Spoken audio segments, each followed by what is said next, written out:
Hey man, welcome back to Man Time. Today's episode, part 2 of the Jonsered 2071.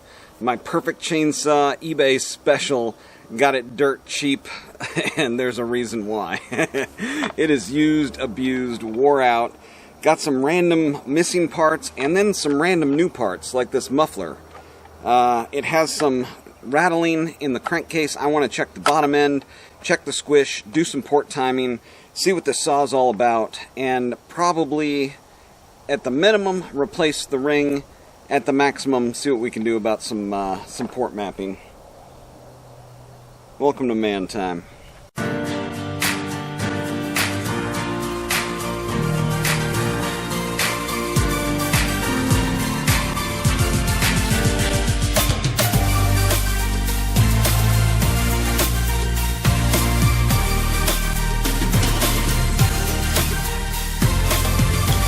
Alright, well, I'm not going to go into a big long spiel about this saw.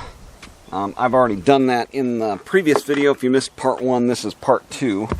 And we are going to get it taken apart and look at the bottom end. The bottom end is my big concern. I've already replaced the crank seals and gone through the carb, but when I had like everything off, you know, the crank seals out and the plug out, I was wiggling the crank and there was some movement in the crank and the piston wasn't moving. It was just, there was kind of a weird rattle. So what I want to do is get the jug off and then hook up the timing wheel, time it, and check the piston. But before I do all that, I want to check the squish. So I'm going to stick a piece of solder down in here, rotate the piston around, and then see where we're at, you know, starting off. I just want some baseline numbers here, so when I do my original port mapping, I've got a starting point, and then I can see, you know, if I need to change something or I want to change something, I can do that and know where I'm starting from. So let's get set up here. Alright, well, I've got a new page in my port book that I am going to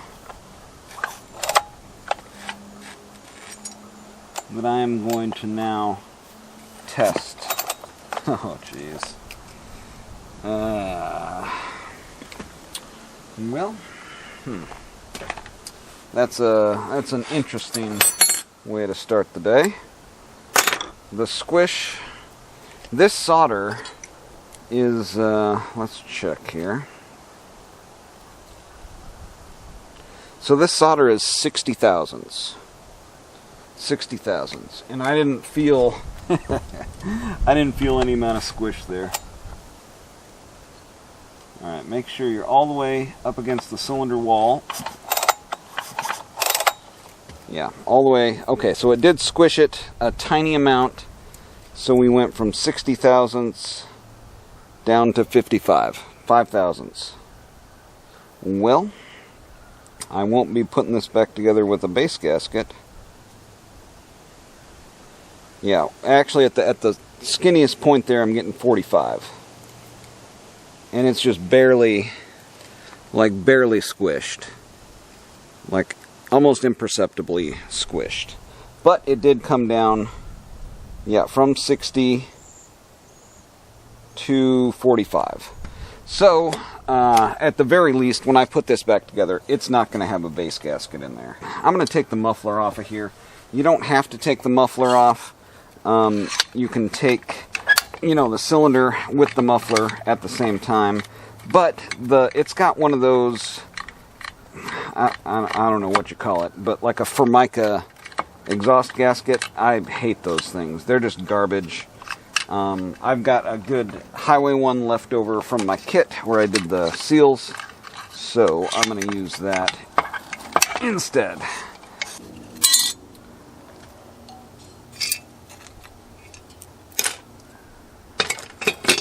Yeah, here's what I'm talking about. That Formica, it's already got some places where it looks like, yeah, it's cracked, and yeah. So I wanted to do that anyway. I'll just use that new one going back together with it. And then we'll jump around to this side It looks like I can get a wrench on it down through here. Alright, I've got the 2 bolts out of the carb, got those all loosened up. Cylinder bolts, not exactly tight. And a good reason you should check your Mechanic Special eBay find, right? Yeah, I mean, just not that tight. But I don't want to run the saw in a, you know, in a state where it's gonna harm the, you know, harm the cylinder. So I'm not going to do that. Okay, here is a prime example of why you don't want to run a saw, you know, at first glance. Let me see if I can get you in here and you can see what's going on inside of here.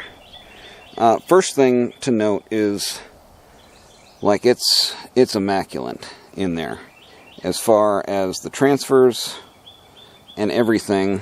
You know, the cylinder walls, very, very good. Minimal amount of carbon down in here.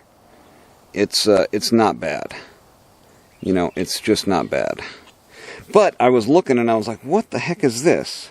I was like, it's wet down in here, and it's got like, it looks like a spot where it wasn't sealing. And then it's got a hard, it's got like a hard witness mark there where something had banged into it. I don't know. That's weird. That is weird. But anyway, so I look a little bit closer here, and look what we've got. See how that gasket is not right? Yeah. So this would have never ran.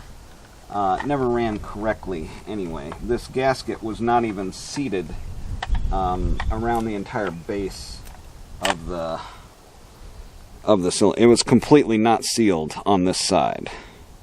No wonder it wouldn't run. So the eBay, you know, seller said, yeah, it doesn't run parts saw, and I'm guessing that's why. But that wouldn't account for the squish. What I'm more interested in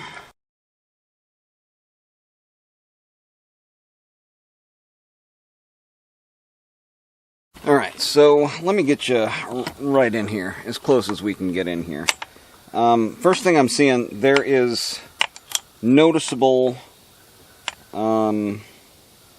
discoloration to the crank. Right here, all along the bottom side of it. Now,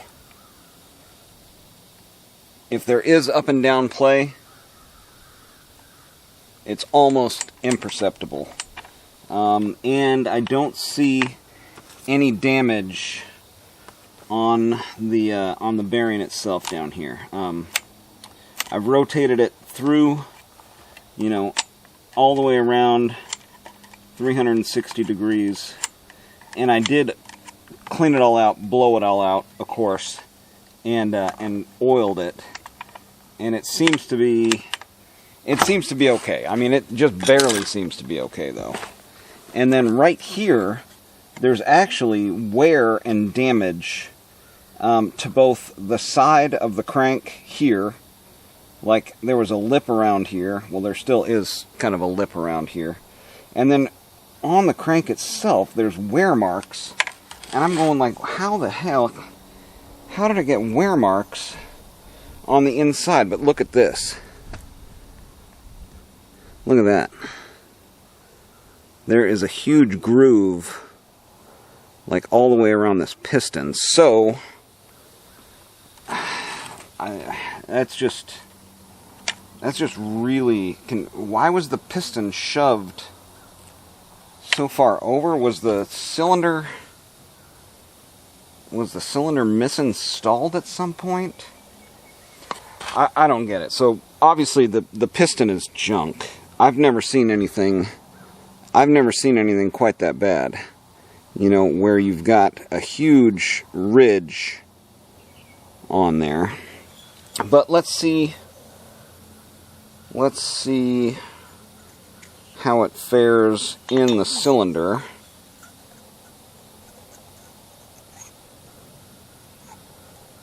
Man, that's really too bad. Because there's zero play. Yeah, the piston has zero play in the cylinder. Huh. But, I mean, I can't reuse this piston. There's just no way. I don't even understand. Like, I thought there might be something going on with the wrist pin, you know, and this bearing. But I mean, everything is tight. I mean, this is discolored, but it wasn't. Wow. Yeah. So, yeah, just doing some investigation. Like, where this is worn and where this is worn was on the side where the gasket was misinstalled. So the heat was definitely coming from that side. But why it was so far off? I mean, it could have caught the wrist pin, I guess, and started spinning. I just don't know. I don't know how that much damage could have happened. Anyways, lucky for me, I've got a new piston. So there we go. I'm gonna install a new piston. That's what I'm gonna do. And these rings are wore out. These rings are, like, when they can, you know, they just seem soft. And they've got a ridge where the metal is rolled over along the edge on both of them. Like, I can catch, I wonder if I can let you hear that. Yeah, it's hard to hear. I mean, it's definitely hard to see, you know. But there's a rolled edge coming off of the ring, so I'm going to need new rings anyway. So, I'm going to put this new piston in. I guess we'll never know the stock numbers. Because it's a Molly piston. And it says Molly right down in here.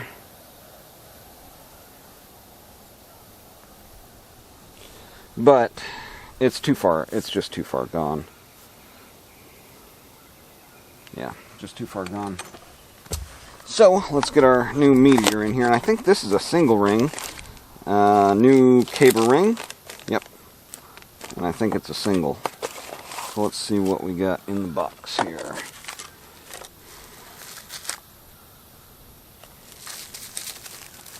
Yeah, single ring. Okay. This already feels pretty light. Yeah, about the same. Let's see how this one does in the cylinder. Yeah, no movement. Smooth. Very nice. Okay. So I'm going to get this piston installed and then we'll check our numbers. Alright, so I got the piston all cleaned up. All these sharp edges, now I can just run my finger over them, you know, nice chamfer on there. Went over with a round file and then emery cloth and got it all cleaned up. Let's get our ring installed on here. Check to make sure where that dowel is located on the top so that ring is going to seat correctly in there. There we go. Did I just ding that? Come on, man, really? Alright, tragedy averted. That must have hit something and got a little ding in it. But just with a straight edge and working it down. Got it straightened out. Okay. It looks good. I'm going to go back with the factory keepers for the wrist pin. And let's see, I think I want to go in through this side, so I'm going to put it on this side.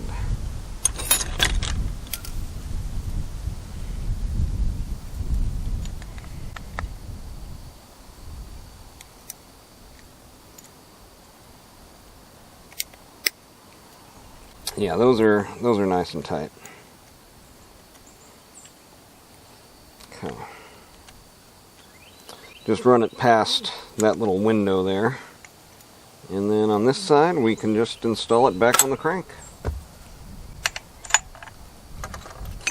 Get our crank bearing in here. Make sure to blow it off, brake clean.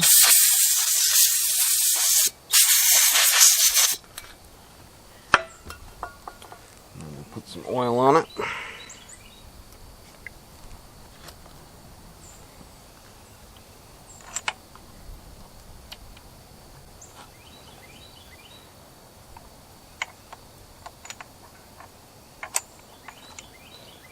This is the weirdest damage I think I've ever seen on a chainsaw, though, honestly. I don't think I've ever seen a piston damaged, you know, where it's, I don't know, and the crank, the actual crank was damaged. So, just weird. Weird stuff. Completely seated and not in that channel. Alright, good to go. Oh, you know what? We aren't going to need our ring straight off the hop here. But if you can see the difference between this ring and those other ones, this one is stiff. Like, that's good amount of pressure applied back and forth. Here's the other one with good amount of pressure applied back and forth. See the difference? Those are spent rings. Okay, let's get our jug back on here and get some timing numbers. Okay, so without base gasket, we were at 40. I was generous and gave it 45 with the base gasket. We'll check it in a few spots here.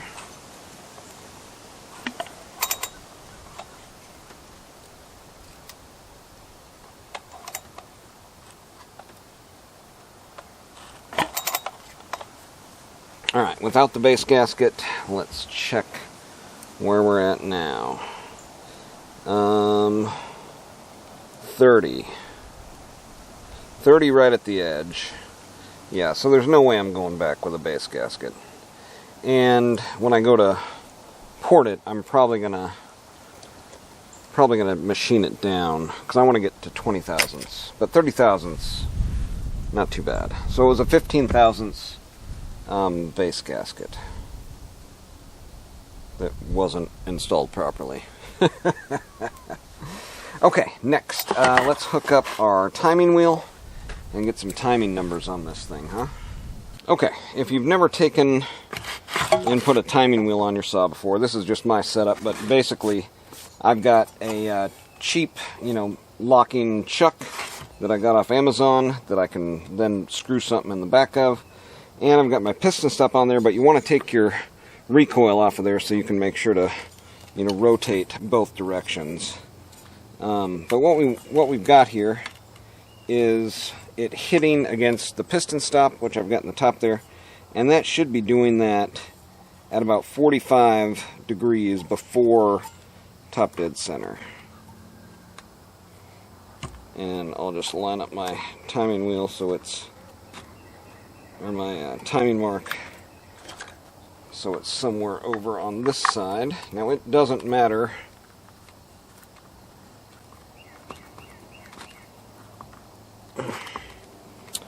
it doesn't matter where this is, but just know that this is going to be your tool to line up your saw. So rotate it around and just kind of see, where we're at here. Alright, so that is going to be eventually what I want to see top dead center. So, let's see.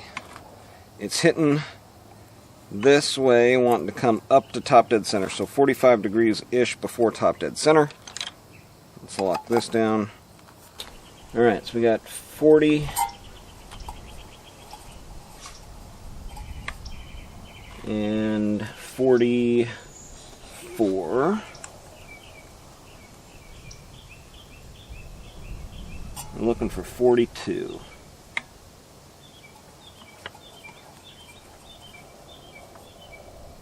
41.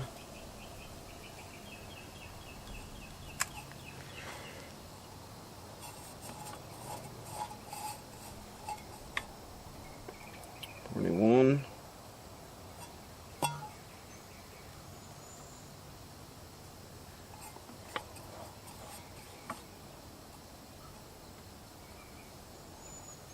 It's going to be 41 and a half.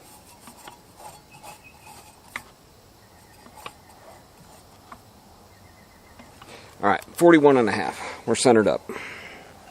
Let's start with our exhaust duration. Now, just to double check, I'm going to look in here and look at top dead center, which seems to be right about there. Yeah. And those new seals are nice and tight. Alright, exhaust duration. Where are we at here? Flashlight? Yep.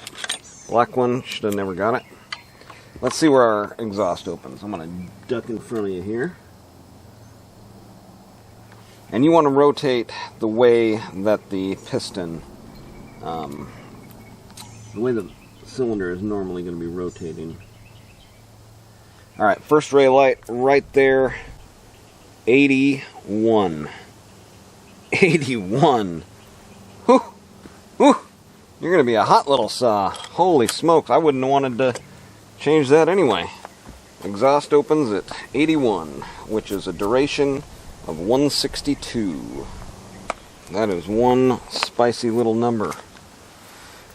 Okay, let's continue on. We're going to rotate down until we see the transfers open. Oh. Let's see here. That's when it cracked. Let's see when it cracks open here.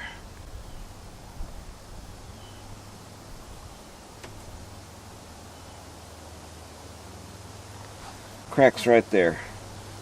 80. So between 80 and 81 for a duration of 161.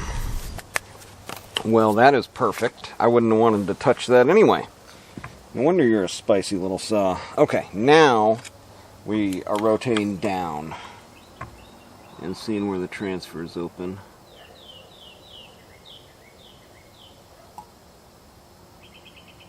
Transfers are opening right about there at 55. So from 80 to 55, 55, 65, 75, 80, 25. Intake. No wonder this is the perfect saw, because these numbers are ported numbers. This is exactly what I would go for. 80 degrees on the exhaust roof, 25 degrees of blowdown, and now intake timing. We can pull this off of here. I've still got the boot on there. That's no problem. I can still see exactly what's going on here. Alright, intake opens right there at 79. No, sorry, 74. 74. 74 is when it opens. Let's see when it closes.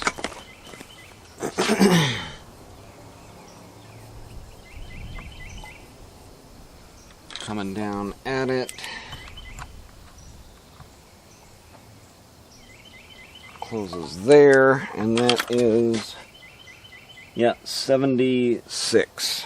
So roughly 74 to 75, or roughly 75. So 150. Alright, so here's our timing numbers. Again, we had stock squish, 045. Now without the base gasket, we're at 30. 30,000 squish, 161 on the exhaust duration, 25 degrees of blowdown, 150 on the intake opening. So this is going to be a spicy saw right out of the box. It's a no wonder. Okay, I'm going to get this all broke down, get ready to put it back together. Alright, well, there's no good vantage point here, but I got my silicone sealant on there. X-Star, that stuff is excellent. I've still got everything, in the configuration that I took it off of there. So, at this point, it's pretty simple, and thank you again, Reveller Saws, for this ring compressor. Still going strong. Double check. It's going to squish out on the inside anyway, so I mean, you know, that's what it is. Okay. If you can get down and look at it from the side, it's much easier.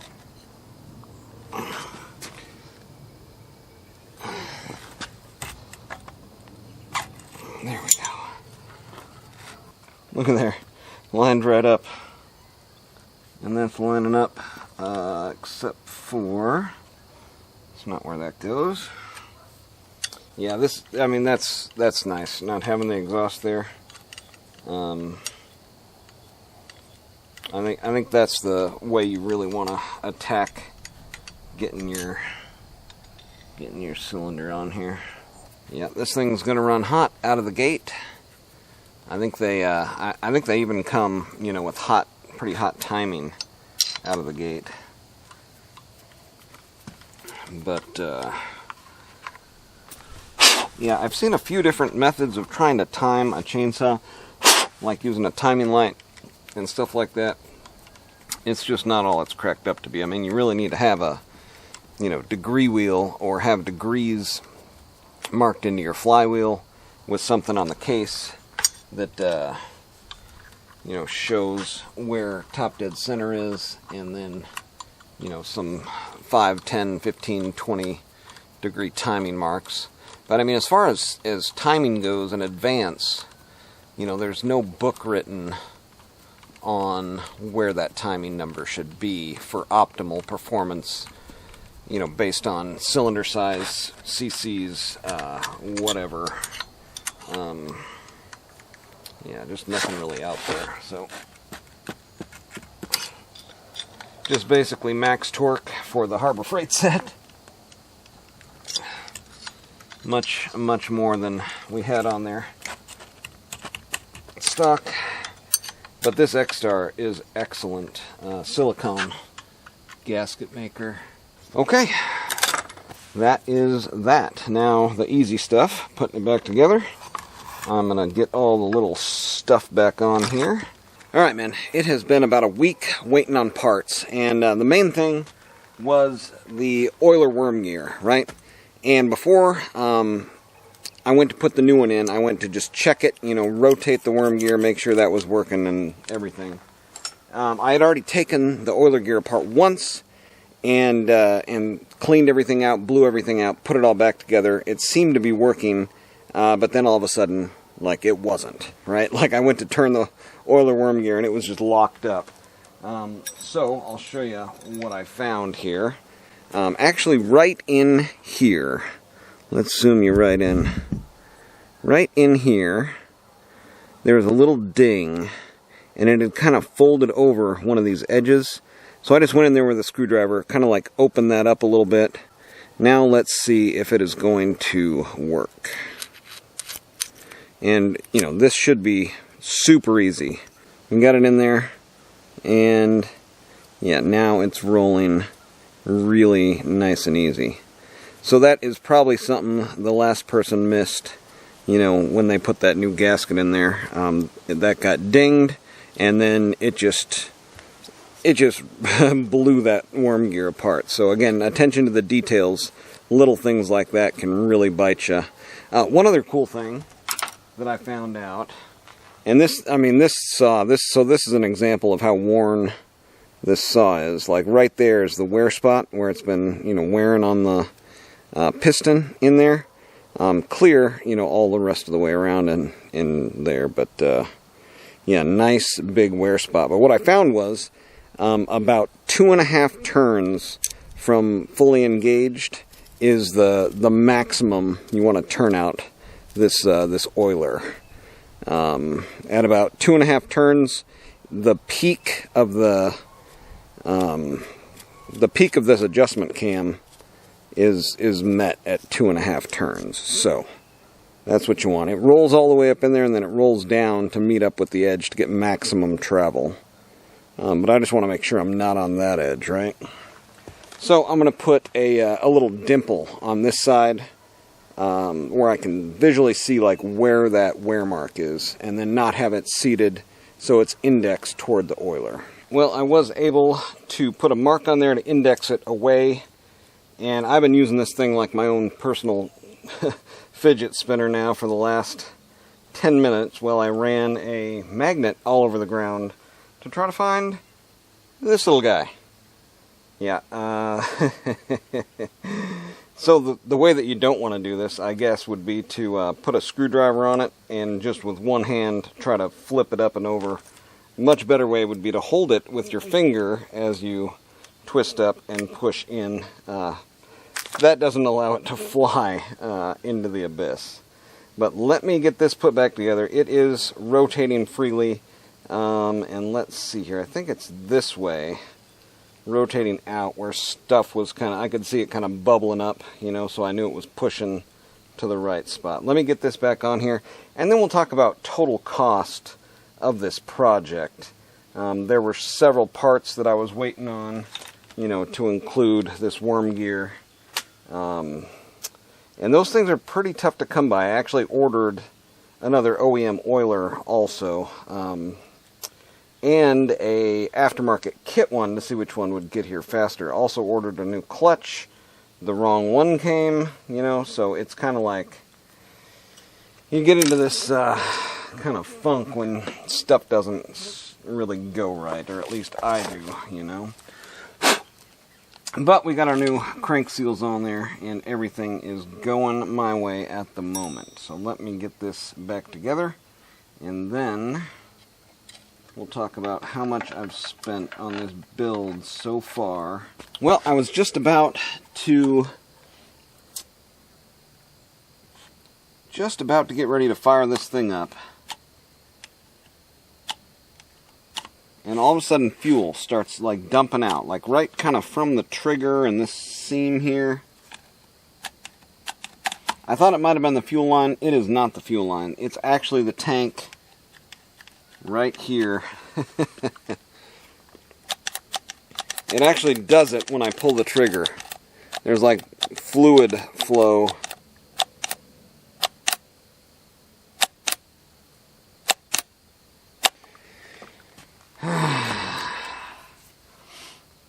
Well, add a new tank to the cost of things here. Yeah, it's just dumping like right out of this seam. Right where the trigger mounts up, I'm assuming here. So here's the breakdown on this old girl. And I was just looking for gas tanks. I'm not going to get out of getting a new gas tank for this thing for less than $70 for a used OEM. Luckily enough, I do have an old, you know, Husqvarna orange one that I really don't want to use. Because I do have I don't know. I don't know what I'm going to do here. So, for like a Farmer Tech, I can get one for like $40-45. Used Husqvarna, I can get for about $60. There was actually some Jonsered ones on there. I can get those for about $100.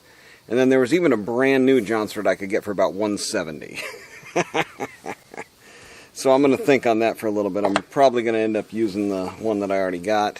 Spending another $60 on an already very expensive mechanic special saw. Probably not in the budget. But let's start with the list of problems that the mechanic special had going for it. First of all, broken bolts. These top two cover bolts were broke off. Had to get those out of there with a left-hand drill. New bolts put in there were $12, and I spent a bit and about an hour to an hour and a half getting that off of there. Side cover, missing the side cover, that was $45. Side cover rubber, missing out of the new side cover, so there was another $5 or so. Piston, $50. Oiler worm gear, you just saw me getting that all put together, that was $20. Rebuilt the oiler, that was time. Seals and O-rings, or seals and that O-ring behind the clutch here, $25. Trigger lock, $15. That's this thing here. It wasn't working. I got a kit that had that spring and the trigger lock for $15. Pull cord, $5. Decomp and sprocket. I didn't put the decomp, I left the decomp in there, but it's all kind of oily and carboned up around there, so I'm assuming I've got a plug here that I'm going to put in if I need to. And then, you know, of course, the base gasket was misinstalled, so it was about 10 hours labor that I've got into the saw now. And even as low as 20 bucks an hour for my time, that's 200 bucks, plus an additional 200 bucks in parts, not including the tank, which I had. So, 400 bucks, and let's say that I spent 300 bucks on the saw. There's 700 bucks, that's about the going price for the 270 or 2071, 2072, I think, 2171, whatever the OE style is here with the decomp on the side and the non-X-Torque version of the Jonsered. So, if you can find a really nice gone through 2071 or 2171, whatever the OE one is with the 50 millimeter, you know, that's been gone through with seals, O-rings, and somebody from, you know, that you trust going through it, 700 bucks is actually a pretty good deal, right? So, and this one actually turned out better than expected, because the cylinder was in good shape. Brand new muffler on it, you know, a lot of good things going for it. All right, first start since going through the whole thing. So this is going to be heat cycle number 1. Of course, I heat cycle all my stuff, so this will be heat cycle number 1, and seeing if it will start.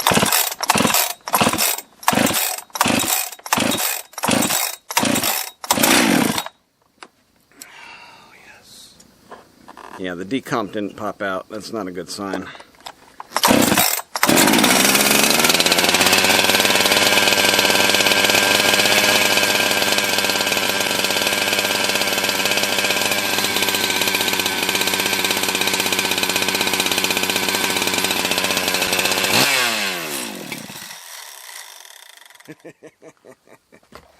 A little bit of oil in there and stuff still. I think I had these set at like 1.5 turns each.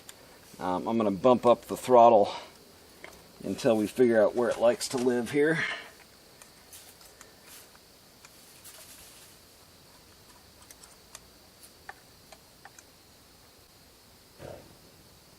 Turn that low end just a touch. Turn the high end just a touch.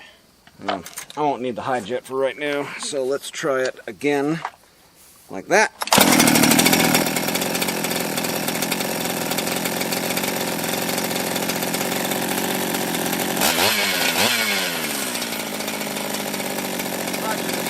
Alright, well, we are cooled back down to atmosphere. Let's see if this thing will refire. Oh, yeah.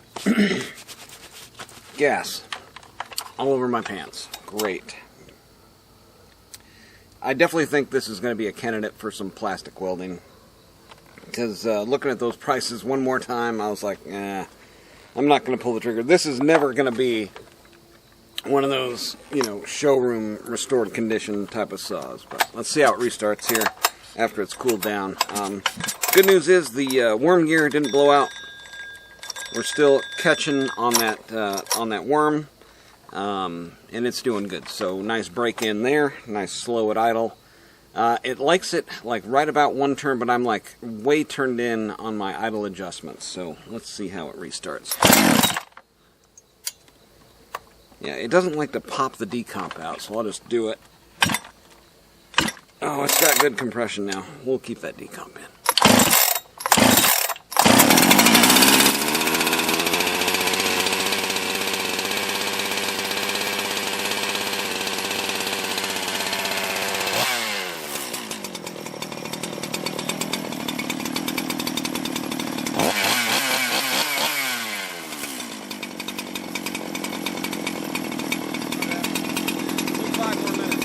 Oh, it's so funny how things change. I used to be doing this 15 years ago with my dirt bikes, rebuilding them, getting ready for this next Sunday's race or Saturday's race. But let's see here. We're on our 3rd heat cycle. I've got my tachometer out here. I'm going to let it warm up a little bit, and then we will put the tack on it and get it set right about 13,000. I think that's where these like to live, maybe 13.5. Who knows? Let's see where we end up here. But let's see how it restarts the 3rd go-round with a little choke.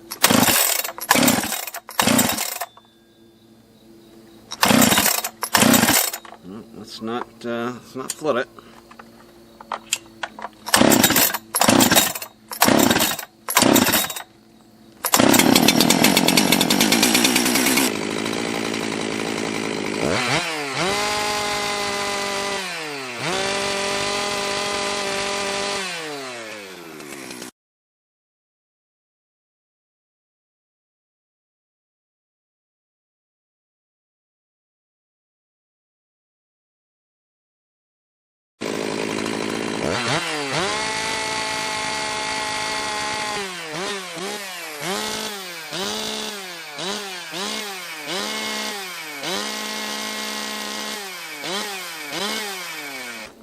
Alright, well that was 3 successful heat cycles on the Mechanic Special eBay.